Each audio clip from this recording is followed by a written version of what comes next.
തൃശൂർ നഗരത്തിലെ ബലക്ഷയമുള്ള കെട്ടിടങ്ങൾ അടിയന്തരമായി ഉടമകൾ സ്വമേധയാ പൊളിച്ചു മാറ്റണമെന്ന് mayor MK. Varghese. Kottayam medical college അപകടത്തിന്റെ പശ്ചാത്തലത്തിലാണ് കോർപ്പറേഷന്റെ തീരുമാനം. നഗരത്തിലെ 140-ലധികം കെട്ടിടങ്ങളാണ് പൊളിച്ചു മാറ്റാൻ ഉടമകൾക്ക് നോട്ടീസ് നൽകിയിട്ടുള്ളത്. വിവരങ്ങളുമായി ലെവിൻ കെ. വിജയനുണ്ട്. ലെവിൻ, പെട്ടെന്നിങ്ങനെ ഒരു നിർദ്ദേശം നൽകിയാൽ ആ നിർദ്ദേശം നൽകിയവർ അവരുടെ ഭാഗത്തു നിന്നുള്ള പ്രതികരണങ്ങൾ എന്തൊക്കെയാണ്? ഈ എത്ര കാലതാമസമാണ് ഇതിന് നൽകിയിട്ടുള്ളത് ഭരണകൂടം? എന്തൊക്കെയാണ് വിശദാംശങ്ങൾ? അഖില, 2 വർഷത്തിലേറെയായി തൃശൂർ നഗരത്തിലെ വിവിധ കെട്ടിടങ്ങളിൽ ബലക്ഷയമുണ്ടെന്ന് പരിശോധന നടത്തുകയും കണ്ടെത്തുകയും ചെയ്തിരുന്നു.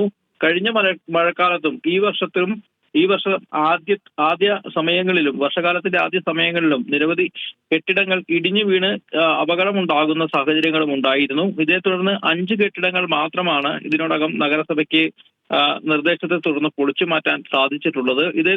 ഈ ഒരു സാഹചര്യത്തിലാണ് മേയർ എം.കെ. വർഗീസ് അപകടാവസ്ഥയിലായ കെട്ടിടങ്ങൾ പൊളിച്ചു നീക്കണമെന്നുള്ളൊരു നിർദ്ദേശം മുന്നോട്ട് വെച്ചിരിക്കുന്നത്. കെട്ടിടത്തിന്റെ ഉടമസ്ഥർ തന്നെ മുൻകൈയെടുത്ത് ഇത്തരം കെട്ടിടങ്ങൾ പൊളിച്ചു മാറ്റണമെന്നാണ് അദ്ദേഹം ആവശ്യപ്പെട്ടിരിക്കുന്നത്. ഇന്നലെ കോട്ടയം മെഡിക്കൽ കോളേജിലുണ്ടായ അപകടത്തിന്റെ പശ്ചാത്തലത്തിലാണ് ഇപ്പോൾ പുതിയൊരു നിർദ്ദേശം കൂടി മേയർ മുന്നോട്ട് വെക്കുന്നത്. ഏതായാലും നാളെ മുതൽ ഇത് കെട്ടിടങ്ങൾ പൊളിച്ചു നീക്കാനുള്ള ശ്രമങ്ങൾ ഉണ്ടാകുമെന്നാണ് പ്രതീക്ഷിക്കപ്പെടുന്നത്. പക്ഷേ പെട്ടെന്ന് ഇത്തരം കെട്ടിടങ്ങൾ പൊളിച്ചു നീക്കാൻ ആവശ്യപ്പെടുമ്പോൾ ഉടമസ്ഥർക്കടക്കമുണ്ടാകുന്ന ബുദ്ധിമുട്ടുകൾ കൂടി നിലനിൽക്കുന്നു.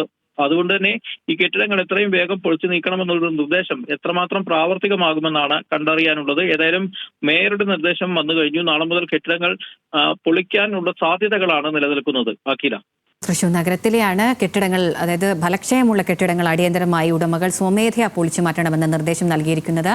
Levin K. വിജയനാണ് വിവരങ്ങൾ നൽകിയത്.